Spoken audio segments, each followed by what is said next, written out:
The Art of Leadership Network.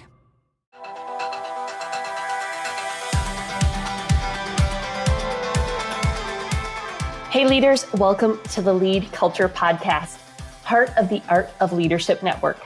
I'm your host, Jenni Catron, CEO of the Foresight Group. We're a company dedicated to helping leaders develop thriving teams. Each week, I'll be your guide as we explore practical strategies to equip you with the tools you need to lead with clarity, confidence, and build unstoppable momentum in your organization. My mission is to be your trusted coach, empowering you to master the art of self-leadership so that you'll learn to lead yourself well so you can lead others better. Each week, we take a deep dive on a leadership or a culture topic. You'll hear stories from amazing guests and leaders like you who are committed to leading well. So let's dive in and keep learning on this leadership journey together. Friends, before we get to today's episode, I want to encourage you to check out the Carey Nieuwhof Leadership Podcast. If you're a listener of this podcast, I highly suggest you check out Carey's work if you haven't already. The Carey Nieuwhof Leadership Podcast is a podcast I listen to every week because Carey always brings insightful conversations with really remarkable leaders from all different fields and roles and responsibilities. And so you just get a unique sense and perspective on a lot of different issues. And Carey's just a remarkable interviewer. Later this month, Carey is doing a special 7-episode series called Pastoring in a Partisan Age. With tensions rising and polarization at an all-time high, this series will help you navigate the upcoming election and lead your people through it. So, of course, for pastors, this is particularly applicable. But for all of us as leaders, there's a shepherding component to our leadership. And I know that this series will be an encouragement to you. So you can listen and subscribe wherever you listen to podcasts by searching for the Carey Nieuwhof Leadership Podcast. It's Carey, C-A-R-E-Y, Nieuwhof. And be sure to subscribe so you don't miss an episode. All right, friends. Well, today I want to continue our culture conversation. And over the next couple of months, you're going to be hearing me do a bit of a deep dive on some of the principles that were formed and shaped in the book Culture Matters that's releasing in February. And you might get a little tired of me talking about it. I hope you don't, actually, because my goal is to equip you to build a thriving and healthy team. And if there's anything I know that leaders want to work with great teams. And that's what I want to continue to equip you to do.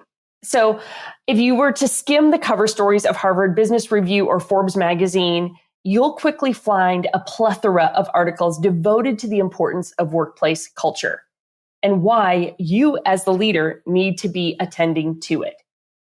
Culture has become kind of the corporate buzzword of the day. And honestly, I think it's for good reason.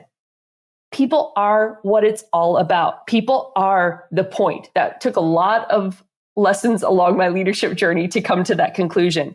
But as artificial intelligence and automation contribute to a rapidly changing workplace, the importance of stewarding our human resources is more critical than ever. But the question that haunts those of us who need to lead culture is, what is it exactly? Have you ever felt like that, right? Like you're like, Jenni, you talk about this idea of culture all the time, and I get it in concept. Because in some ways, everything feels like culture, doesn't it? Everything can be pointed back to a culture issue. And to a degree, that's true. Like everything is shaping the culture of our team. Our habits, our behaviors are shaping how our team engages. And that's why it makes this topic so incredibly complex. As we explore what culture is, I want to share just a couple of my favorite definitions, just to kind of get your wheels turning a little bit, creating a little bit of a picture for you. Culture is a set of living relationships working toward a shared goal. This is one of my favorite definitions. This is from Daniel Coyle from his book, The Culture Code. He says, culture is a set of living relationships working toward a shared goal. I love that. A set of living relationships. It's a group of humans working towards a shared goal. In a very simple form, that is culture. Another definition I like a lot is from Dr. Randy Ross in his book, Relationomics. He says, a remarkable culture is a place where people believe the best in one another, want the best for one another, and expect the best from one another. I love those three things. We believe the best in one another, we want the best for one another, and we expect the best from one another. Great kind of dynamic there between those three things. And then my definition of culture is who we are and how we work together to achieve our mission. Now, that phrase is simple as well, but there's also a lot baked into it. Who we are is our purpose combined with the things that are unique and distinct to our team. And this is one of the things that I hope you start to hear as we dig a little bit deeper into the LeadCulture framework and the Culture Matters book, is that we have to define our culture. We have to be clear about what it looks like for us. So in my definition of culture, who we are and how we work together, the who we are is understanding our purpose. What's our mission? What's our vision? And then what are the unique and distinct things about our team that make us different from the organization across town that does the same thing, right? Like there's something unique and different about your team, and it's about some of those distinctions. And so understanding that who we are is an important starting place.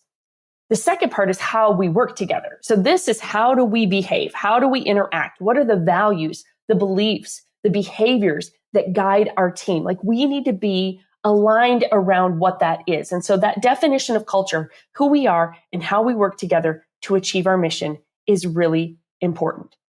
Who you are is different from another organization across town.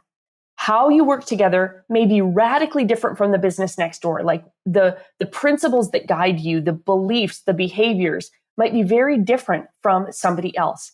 And you need to be clear about that. You need to know why you do what you do and why you do it the way you do it. And then finally, your mission is unique to you. So who we are, how we work together to achieve our mission. And that's really critical because we are not just, here to have fun together, although fun can be part of the equation. Knowing who we are, how we work together, ultimately to achieve a mission. There is a goal. This is what we're after. And sometimes when I'm talking to leaders, leaders love a goal. We love making a mission happen. And sometimes when we hear culture, we fear that it's just about making people happy and not actually getting the work done. And frankly, it's both. It's understanding who we are, how we work together in a way that is honoring and respectful and draws out the best in people in pursuit of a mission together. They all go hand in hand. And so that definition of culture is really critical because those three pieces have to operate together to help produce a healthy culture. And so that's the beauty of culture. It is distinct and it's unique. The problem is that when culture is left undefined, every person on your team creates their own definition and lives it out in a different way, right? Everybody's making their own interpretation.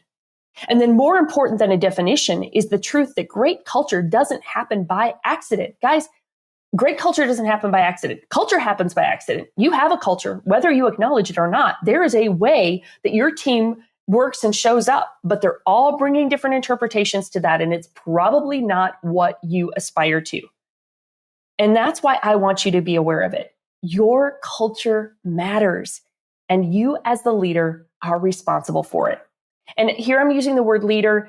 You might lead a team and you're responsible for that culture. You might lead a whole organization and you're responsible for that culture.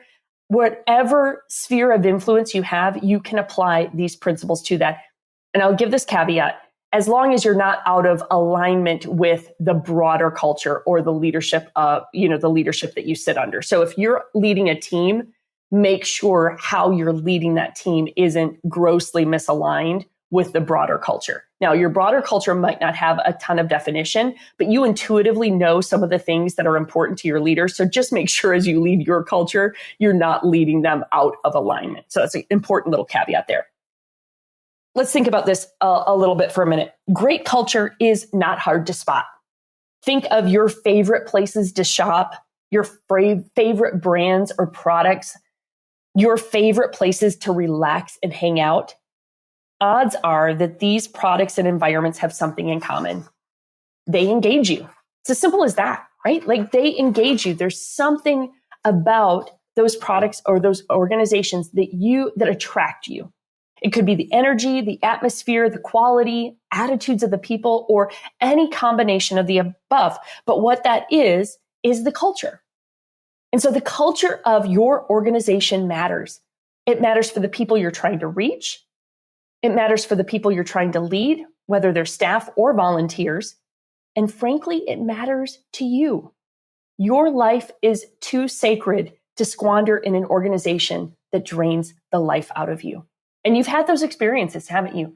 You've been a part of a team that you absolutely loathed. And then you've been a part of a team that you just enjoyed being with. Like you loved the engagement, the connection, the camaraderie, the work. Like you got up excited to do those things. And so there's a distinction, there's a difference between cultures that inspire and engage us and cultures that really, truly drain the life out of us. And I think as leaders, we want to create the former, don't we? The environment you create in your organization is either attracting or repelling. It's either building or eroding. And as leaders, we set the tone for the culture. So we have to own it, we have to steward it, we have to set it, and we have to maintain it. That is the responsibility that we hold. Culture building is truly some of the most important work you will do as a leader. And obviously, you all know, this has become my life work. It was unexpected, kind of snuck up on me out of the blue. But as I began to lead more and more, this was in the earlier days of my leadership, the more leadership that I had, the more responsibility that I had, the more team that I was responsible for, the more I recognized how critical this work was. But it's often the thing we take the most for granted, because here's a reality. We've got goals to achieve, staff to manage, programs to run, board members to make happy. And so the last thing we feel like we have time for is the proverbial fluffy stuff, right? I was talking to a leader that was like, we just need to do the mission. We just need to do the work. But if the people aren't aligned, if they're not engaged, if they're not healthy, if they're not in an environment that brings the best out of them, it's really hard for them to do the work. And so that's the connection we have to make as leaders, is that in order to actually achieve that mission, we need to get a team aligned and unified in helping understand how we do this work together to achieve that mission. Leaders, we're entering an era of leadership that makes culture more important than ever. I deeply believe that, and this is why I'm so committed to this work. Employees are eager to be a part of cultures that align with their values and beliefs. Like, the environment matters more than ever. We're seeing that in the data from younger leaders entering the workforce. Like, the environment matters. They don't want to just work to make a living. They want to work to make a difference. In today's culture, work and life collide like never before. You've all seen it. You've all experienced it. Our entire world is at our fingertips, and we are connected and available to one another all the time. It's nearly impossible to separate. While there are certainly some downsides to our hyper-connectedness, this is our reality. And so as such, it stands to reason that if our worlds are so integrated, we better make sure they are worlds that we really want to be a part of. I was joking with a group earlier last week. I was speaking at an event, and I said, I remember the days when I had, and this is dating me a little bit, right? This ginormous computer that sat on my desk at work. And I came in the morning and booted it up, and I shut it down before I left, and I went home. And I didn't have a little device in my pocket that could get my attention at any hour of the day. When I left work, I literally left work. And then I came in the next day and I picked it back up. We don't have that luxury anymore. Now, there's appropriate boundaries, and I'm the first one to say you've got to be smart about how you weave in and out of work, and when you do. You've got to be smart about that. You've got to create the right structure in your life to make sure it's not integrated all the time. But it is more integrated, and it's part of our reality. And so we as leaders want to create environments that aren't so draining that people don't want to be a part of them. Culture matters. In strong cultures, you're motivated, energized, engaged, and fully committed. In bad cultures, you lack motivation, you're drained of energy, you're disengaged, and you're always kind of looking for the escape hatch, right? Like you're always looking for what might be better. And the reason I believe this so deeply is I have lived it. I have seen it. I've seen it done well. I've seen it done poorly. I've done it well and I've done it poorly. And for the better part of the last 25 years, I've been studying great teams, seeking to understand what makes them great. Like what's going on? What are the ingredients? What is making that an environment that attracts people? What's making that an environment that repels people? I've experimented with the teams I've led, trying to figure out what works. And so for those of you that have been on the journey with me, my apologies for the missteps and the mistakes, and my gratefulness for your willingness to keep learning and growing together. And those learnings have really become the LeadCulture framework that I use now to help leaders of organizations of all sizes develop a thriving team so they can accelerate growth and build unstoppable momentum. That's what we want, right? We all want to be a part of a meaningful mission, but we've got to help build a team that can make that possible. I want you to imagine for a minute. Imagine a world where your mission and your vision are clear, and you have a team of employees who are energized to come to work, enjoy working together, and have clarity for how to achieve their goals. I suspect that's the culture you aspire to as well. But let's talk about reality for a minute. Most days, the whirlwind of busy work distracts us from our mission. If we have values, they rarely get our time or attention. And we wonder how we actually get anything done, but we have this sinking feeling that we could be doing more or better. In the whirlwind of activity that demands our time as leaders, one of the things that rarely gets our attention is the intentional development of our culture, right? It's always an afterthought, or it's a reaction to a problem. It's not a question of whether you have a culture. I've told you that. You do. It's there. It's a question of whether you're creating the culture you want. You don't simply drift towards extraordinary culture. It takes time, attention, and commitment. But the momentum created by intentional culture shaping catapults you to achieving your mission with greater joy, clarity, and effectiveness. I have seen this time and time again. I've seen really small, lean teams that were aligned, understood their culture, were unified in that, able to accomplish extraordinarily more than another team that was twice their size. And it was simply because of the health of their culture. So in this journey, in Culture Matters specifically, I walk you through a process that I've developed over the last 25 years. Like in my journey to understand what does great culture look like, I've been tinkering, I've been experimenting, and had the privilege of, especially now for the last 8 years, leading the Foresight Group, of actually facilitating this work with other leaders and with other teams. And so what I want to, in brief today, I'm going to give you a quick overview of the 5 phases of the LeadCulture framework, because I want to get your wheels turning. Like you can listen to this and you can start taking action. I want to get your wheels turning because leaders, here's the thing. This is probably the greatest frustration my team and I talk about frequently, is that typically people come to us for culture work when it is unhealthy, when it is toxic, when it is going off the rails. And I actually believe culture work needs to be preventative work. Like culture is an outcome, right? The culture you have is an outcome of whatever behaviors, whatever inputs you've been putting into your culture or into your organization is creating the culture that you have. It's an outcome of whatever you've been doing. It's how you work together. That is what is happening. And so I want to challenge you, especially as we move into a new year. I want to challenge you to be more proactive about your culture, to not see culture as something that you fix when it's broken, but it's something you protect and you define and protect so that the outcome is actually what you hope for. So let's look at these 5 phases of the framework, because again, this will get your wheels turning. We're going to keep talking about it, interspersed with some interviews of some people that are going to give some layers and insight to it as well. So the first phase of the framework is just assess. And in this phase of the framework, you're answering the question, where are we now? Just like, what's our reality? Because in order to build a pathway for a culture you aspire to, you need to have a clear understanding of what's true about your culture now. This is just getting real honest about what is really true. So first phase is assessment. Second is define. The definition phase is about dreaming. I love this one. It's about answering the question, who are we and how do we work together to achieve our mission? Who are we and how do we work together to achieve our mission? So in this phase, you'll paint the picture of the preferred future for your team, right? Like, what do we aspire to? Because there's always a delta between that, right? There's the actual, and in the assessment phase, you're just saying what's really true. And in the definition phase, you're saying, what do we aspire to? And then the third phase is build. In the build phase, you'll answer the question, what will it take?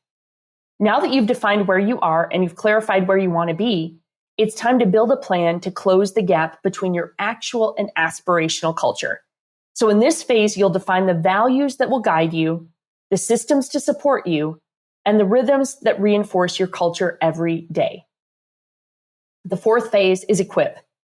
It's about identifying your immediate and long-term commitment to developing leaders at all levels of the organization to ensure they are equipped to effectively lead your culture. Guys, this one is the game changer. This is why I call it the LeadCulture framework. This is why I feel like leadership and culture go hand in hand. So when people say, Jenni, you're talking a lot about culture these days, what about leadership development? Well, they go together because great leaders lead great cultures, or can. And so we have to really double down on making sure our leaders are equipped to actually lead the culture we want. And then the fifth phase is commit. It's about instilling your commitment to the plan you've designed. Because here's the thing, how many of you have built a plan? Maybe it's a strategic plan for something. Now it's your culture plan, but you build it and then you put it on a shelf and you never come back to it, right? There's a graveyard of binders from strategic planning in a lot of organizations, aren't there? And so we want to make sure that doesn't happen. So we answer the question, how do we maintain momentum? How do we keep building towards a culture we want? Because it's always changing. Culture is building or eroding every day. You've got a group of messy people who you are trying to align around who we are and how we work together to achieve our mission. That takes energy. It takes effort. It takes commitment. And so we want to make sure we stay committed to that as leaders. So friends, I want you to be thinking about where your culture is now, kind of even just that assessment part of it, of where are we now? And how could we be more proactive about our culture?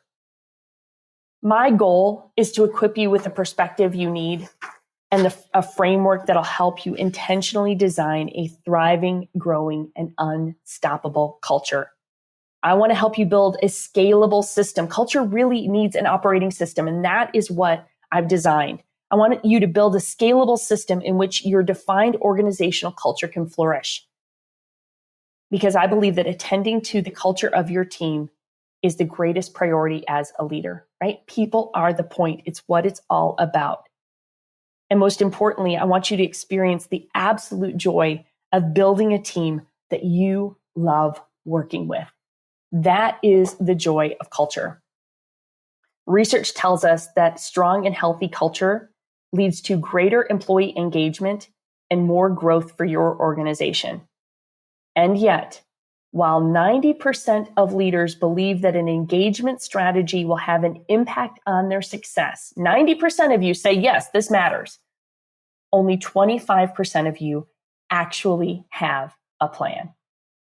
And so my commitment as we move towards the Culture Matters book launch is to help you build that plan. That's the goal of this LeadCulture framework that we're releasing in the Culture Matters book.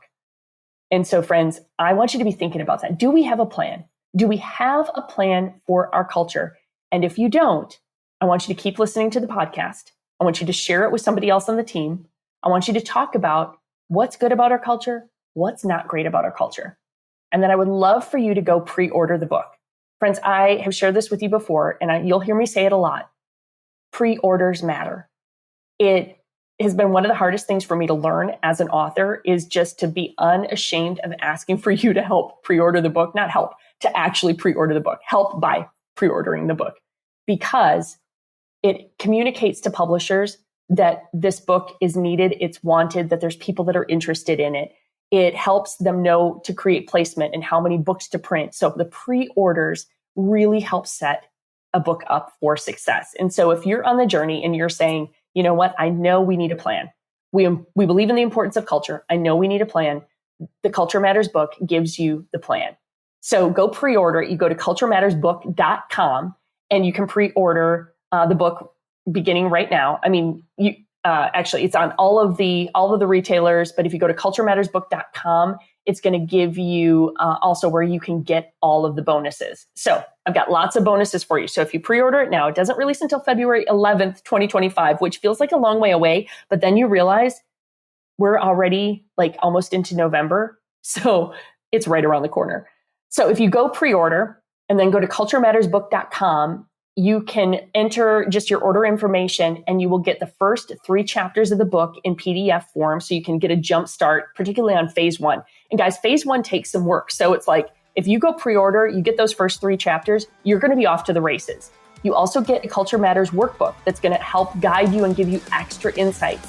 I do a masterclass that you have exclusive access to where I'm helping walk you through that first phase of the framework.